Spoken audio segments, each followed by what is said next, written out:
diabetes. Imagine yan. Hindi nakokontrol ang asukal, ito ang mga komplikasyon. Nagsimula sa mata, ngayon sa bato. Meron tayong type. CKD 1, 2, 3A, 3B, 4, and pag 5, dinadialysis na yun. So it's either transplant, napakamahal, milyon.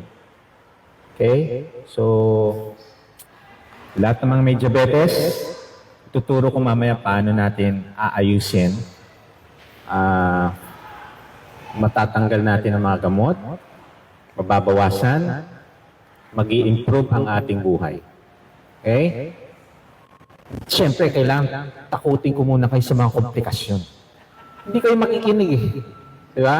Oh, may gamot yan. No. Kailangan alamin ninyo ang komplikasyon pag hindi nyo kinontrol ang asukal sa katawan. Magkano ba ang dialysis ngayon? 1.7? 2.2? Mga ganun. Mga ganyan. Twice a week, 3 times a week. So, kahit trabaho tayo ng trabaho, mapupunta din yung inipon mo doon sa dialysis. Okay? So, ituturo ko paano kayo matitipid. Lahat ng mga pinagkikitaan nyo sa trabaho, may enjoy nyo siya. Okay? Foot problem. Ito yung mga naggagangrene, nasisira, namamatay yung ugat. Pagka namatay ang ugat, walang dumadaloy na dugo, nangingitim, kadalasan, pinuputol. Pagka hindi yung pinutol, aakyat yan. Pwede niyong ikamatay. Lason sa dugo. Yan. Kaya kadalasan, pagka nalaman nyo may diabetes to, after 6 months or after 1 year, nakita nyo naka-wheelchair na o kaya may tungkod. Dahil naputol. Pamimili lang eh. Above the knee or below the knee. Yun lang yun. Okay? Yan yung isa sa komplikasyon niya, hindi nakokontrol ang asukal sa katawan.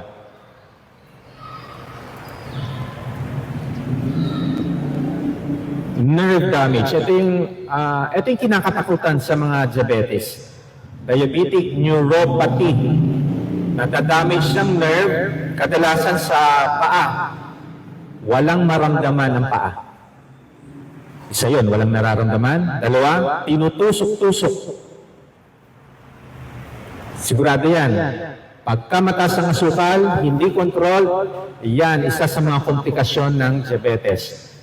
Napakasakit yung iba.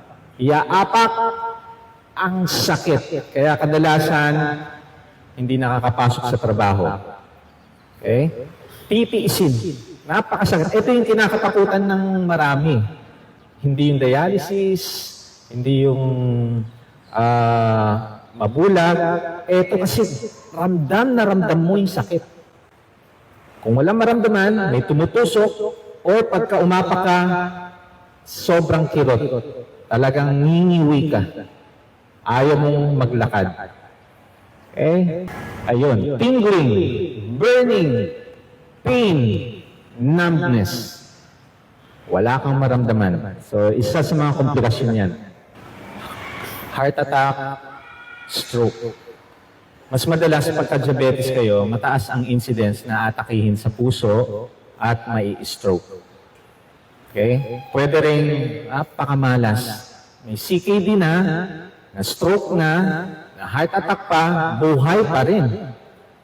Kaso, paralisado ang kalahati. Meron po akong pasyenteng ganyan. No? Well, gusto pa rin niya mag-lifestyle change. Buhay eh. No? Unti-unti, may gagalaw na niya yung mga kamay pa. Dati, naka-wheelchair, ngayon nakatungkod. And hopefully, makakalakad siya. Okay? Although, CKD, hanggat buhay, may pag-asa. Huwag kayong mawawala ng pag-asa dyan. Ha?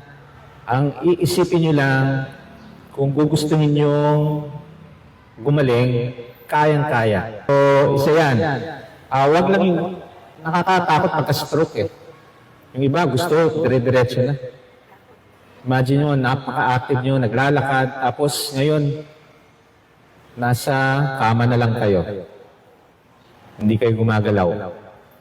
O kaya kalahati lang yung gumagalaw sa inyo. No? Pero mayroong mga tao na stroke, bumabalik din naman. Kaya. Okay? Bibigyan nyo lang natin ng hope. Kasi kung wala ng hope, wala. Kahit na gusto mong gumaling yung tao, kung mismo yung tao, feeling niya wala na siyang pag-asa, wala na tayong magagawa. Okay? So dapat, ito yung pinakasimple. Gum disease, halitosis, yung bad breath, no? Nasisira mga gums. Wala, hindi na natin masyadong pinapansin yan eh. No? Kasi, madali naman sa dentista. Kayang-kaya yan. Kaso, may clearance. Napakahirap pagka-diabetic ka. Yun. So, paano yan? Ang sakit. Hindi pwedeng bunutan pagka hindi controlled ang sugar. Kailangan may clearance. Ito na yung magagawa natin para maayos. Makontrol lang natin ang asukal. Para malaman nyo lang kung mataas ang... Pagka nag-200, gumamit ko niyan. Pagka nakita nyo 200 pataas, more than likely diabetic na kayo. Kailangan nyo na maggamot.